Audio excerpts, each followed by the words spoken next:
नमस्कार, स्वागत है आपका रिपोर्ट राजस्थान में। मैं हूं मुस्कान आपके साथ। तो शुरू करते हैं इस वक्त की मुख्य खबरों से। सिरोही जिले में पिंडवाड़ा तहसील के रोहिड़ा थाने का भवन जर्जर हो गया है। थाने का जर्जर भवन जानलेवा बना हुआ है क्योंकि इस भवन में छत का प्लास्टर भर कर गिर रहा है। इसे वहां काम करने वाले कर्मचारियों में चिंता का माहौल है। जर्जर हालत में ये भवन हादसों को आमंत्रण दे रहा है। अब बारिश का मौसम शुरू हो चुका है, ऐसे में हमेशा हादसे की आशंका बनी रहती है। यहाँ पुलिसकर्मी दहशत में हैं और नौकरी कर रहे हैं।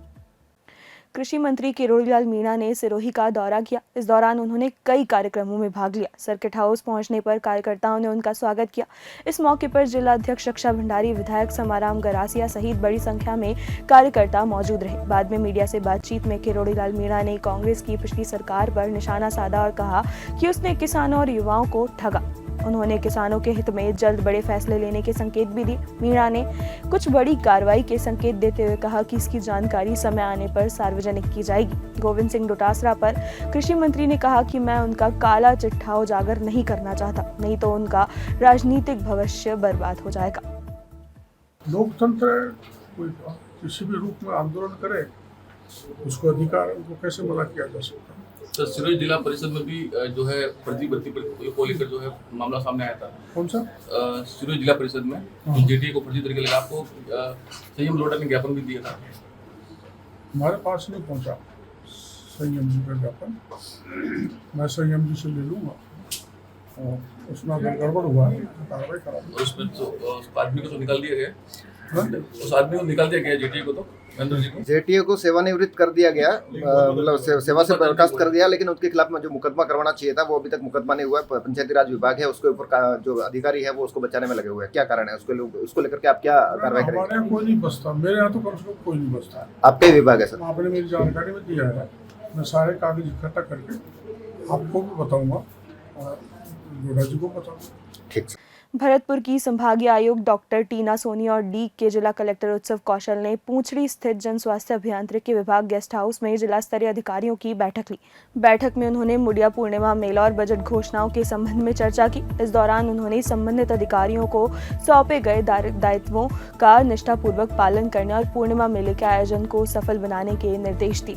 आयुक्त ने सुरक्षा व्यवस्था के दृष्टिकोण से पुलिस विभाग को सुरक्षा बल तैनात करने और सीसीटीवी के माध्यम से मेले की निगरानी रखने के निर्देश दिए। उन्होंने सप्तकोसीय परिक्रमा मार्ग पर पड़ने वाले मंदिरों के आसपास तथा परिक्रमा मार्ग पर समुचित साफ सफाई करवाने के निर्देश दिए। बैठक में उन्होंने सभी बजट घोषणाओं के गुणवत्तापूर्ण एवं समयबद्ध निस्तारण के निर्देश दिए। आज संभागीय आयुक्त महोदया ने आने वाले मुड़िया पूर्णिमा मेले के तैयारियों की समीक्षा की और उसके साथ साथ ही डिस्ट्रिक्ट के बजट घोषणाओं की और बाकी चीज़ों की भी समीक्षा की और आवश्यक दिशा निर्देश प्रदान। तैयारियां तो देखिए चलती रहती हैं, तो तैयारियां चल रही हैं और ऑन टाइम है और मेला शुरू होने से पहले हमारा सारा मेले को लेकर के तैयारियां हुई हैं, तो मैम उसके बारे में बताएं। गुरु पूर्णिमा के समय जो मेला होने वाला है उसमें यहाँ पर जितने भी कार्यक्रम होने हैं और माननीय मुख्यमंत्री महोदय के आगमन से संबंधित जो भी तैयारियां हैं उनकी समीक्षा की गई है और विभाग के सभी अधिकारियों को उनसे संबंधित कार्य को पूर्ण करने के लिए निर्देश दिया गया है और सभी अधिकारियों ने अपने अपने कार्य बताए हैं। उनकी टाइमलाइंस भी बताई गई है कि इतने समय में कार्य पूर्ण किया जाएगा, तो उसकी लगातार मॉनिटरिंग जिला कलेक्टर डी के निर्देशन में की जाएगी। यही आज डिसीजन है। बीकानेर संभाग का सबसे बड़े पीबीएम हॉस्पिटल में ऑक्सीजन बनाने के 11 में से 10 प्लांट बंद पड़े हैं। ऑक्सीजन बनाने के लिए लगाई गई करोड़ों की मशीनें जंग खा रही हैं। रखरखाव के अभाव में ये संयंत्र पूरी तरह से बंद पड़े हैं। हर महीने ऑक्सीजन सिलेंडरों पर लाखों रुपए खर्च हो रहे हैं। हॉस्पिटल में कोविड काल में केंद्र और राज्य सरकार ने तेजी से ऑक्सीजन प्लांट लगवाए थे। सरकारी मदद और निजी संस्थाओं के सहयोग से ऑक्सीजन जनरेशन यूनिट से पूरे अस्पताल में ऑक्सीजन सप्लाई होती थी। कोविड खत्म होने के बाद 11 में से 10 प्लांट बंद पड़े हैं। अब केवल एक ही प्लांट चल रहा है जिससे अस्पताल की जरूरत पूरी नहीं हो पाती। यहाँ प्रतिदिन 600 सिलेंडरों की खपत होती है, जिसके लिए हर महीने 40 लाख रुपए से भी ज्यादा खर्च किए जाते हैं। पीबीएम हॉस्पिटल के सुपरिटेंडेंट डॉक्टर सुरेंद्र कुमार वर्मा ने बताया कि जल्द ही टेंडर जारी कर दिए जाएंगे और इसे चालू करवाने का प्रयास किया जाएगा। देखिए, हमारे पास प्लांट्स जो ऑक्सीजन प्लांट लगे हुए हैं, ये कोविड के समय से ही दानदाताओं ने भी दिए हैं, कुछ गवर्नमेंट की भी हैं और हमारे जो माननीय एमएलए साहब हैं उसके द्वारा भी जो फंड आता है उसके द्वारा दिए गए हैं, वो चल रहे हैं बराबर। उसके अंदर खराबी थी और उसका एक्सपेंडिचर काफ़ी ज़्यादा था, तो उसको ठीक कराने के लिए हम लोगों ने सरकार को कई बार इंटीमेशन दिया और सरकार ने भी बोला कि हम लोग एक कमेटी बनाई है और एक राइट कॉन्ट्रैक्ट हम लोगों ने किसी फर्म के थ्रू किया है, तो उस फर्म के द्वारा आपको सूचित किया जाएगा और आपके पास कोई उस फर्म का आदमी आएगा जो प्लांट्स को देख के उसका टोटल एस्टिमेशन बनाएगा। क्योंकि उसके बाद वापस एक बार हमारे मेडिकल डीएमई से वापस 10 दिन के दिवस के पहले एक लेटर आया है कि इस फर्म को हम लोगों ने इसका दे दिया है, इसको फिक्स कर दिया है और इसके लिए आप अपने जितने भी प्लांट्स हैं उसके बारे में हमें पूरी जानकारी दें।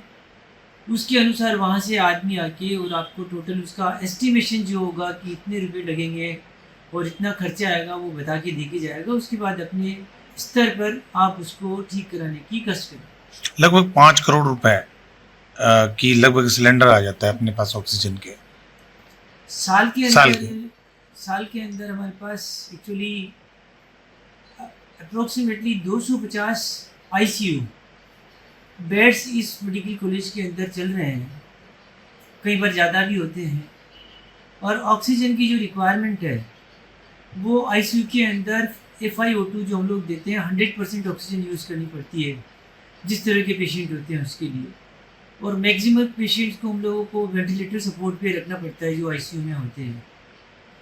वार्ड के अंदर ऑक्सीजन की रिक्वायरमेंट थोड़ी कम होती है, लेकिन जितने की मेडिसिन में हमारे पास 391 बेड हैं, ट्यूबरक्लोसिस के अंदर हमारे पास 150 बेड हैं, SSB के अंदर हमारे पास 150 बेड हैं, इसी तरह से 350 के लगभग हमारे पास पीडियाट्रिक्स में बेड हैं।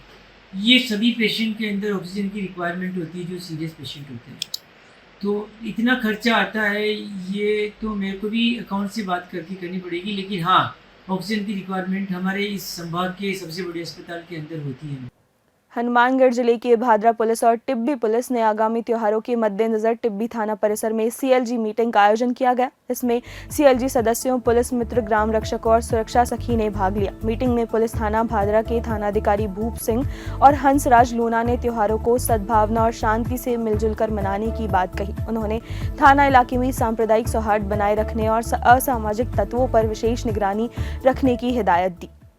हनुमानगढ़ जिला पुलिस ने असामाजिक तत्वों के खिलाफ विशेष अभियान चलाया। इसके तहत उसने 245 पुलिसकर्मियों की 58 टीमों का गठन कर 263 ठिकानों पर दबिश दी और 114 लोगों को गिरफ्तार किया। SP हरिशंकर ने बताया कि अभियान के तहत पीली बंगा में 360 प्रतिबंधित प्रेगाबिलीन कैप्सूल सहित आरोपी सुल्तान को गिरफ्तार किया गया। सगरिया पुलिस ने जोगीवाला के कालूराम को एक टोपीदार बंदूक सहित गिरफ्तार किया। इसके अलावा एक हिस्ट्री शीटर सहित 67 लोगों को पर निरोधात्मक कार्रवाई की गई। ये कार्रवाई नशा तस्करी, जुआ, अवैध हथियार और वांछित अपराधियों की धरपकड़ के लिए की गई। जंक्शन पुलिस ने शांति भंग के आरोप में 12 लोगों को गिरफ्तार किया। हनुमानगढ़ जिले के भादरा में CWDC और पुलिस ने संयुक्त अभियान चलाया। अभियान उमंग 5 के तहत शहर के मूर्ति चौक, अम्बेडकर चौक, मुख्य बस स्टैंड पर विभिन्न होटल, ढाबों और कैफों का निरीक्षण किया गया। बाल भिक्षावृत्ति, बाल आश्रम, बंधुआ मजदूरी उन्मूलन को लेकर यह अभियान चलाया गया। निरीक्षण के दौरान कुछ जगह बच्चों की आयु कम होने और आयु से संबंधित कागजात नहीं मिलने पर उन्हें तुरंत कार्य से मुक्त करवाकर घर भेज दिया गया। इस दौरान दुकान पर बच्चों से बाल श्रम न कराने के लिए पाबंद किया गया।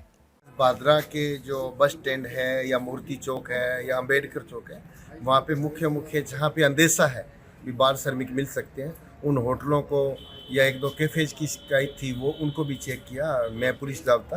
तो हमारा एक अभियान है उमंग 5 जो पूरे ज़िले में चल रहा है, पूरे राज्य में ही चल रहा है, जिसमें हम बाल भिक्षावृत्ति और बंधुआ मजदूरी, क्योंकि हमें ये भी है कि कोई इस टाइप से नहीं हो कि बाहर का कोई व्यक्ति हो, छोटा बच्चा हो, उसको बंधुआ बना रखा हो, तो ये जांच किया तो बंधुआ जैसे मजदूरी जैसा कोई मामला सामने नहीं आया भादरा में।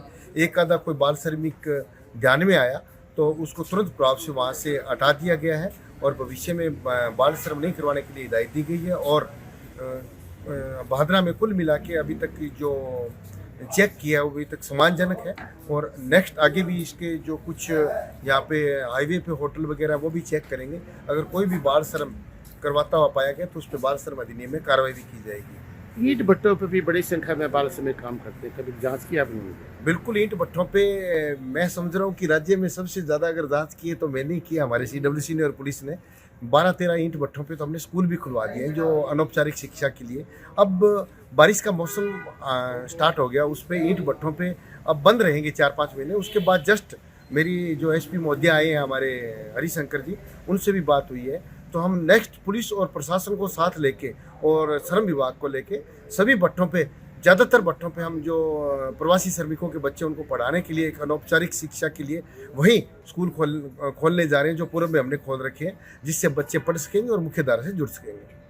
श्री गंगानगर के पदमपुर में एक पेट्रोल पंप कर्मचारी ने फांसी लगाकर आत्महत्या कर ली। उसने नाइट ड्यूटी के दौरान पेट्रोल पंप पर बने बाथरूम में फांसी लगाई और अपना जीवन समाप्त कर लिया। मृतक रायसिंह नगर तहसील के झुटावली गांव का रहने वाला था। पदमपुर पुलिस ने शव को कब्जे में लेकर CHC की मॉर्चरी में रखवाया। पुलिस ने इस मामले की जाँच शुरू कर दी है।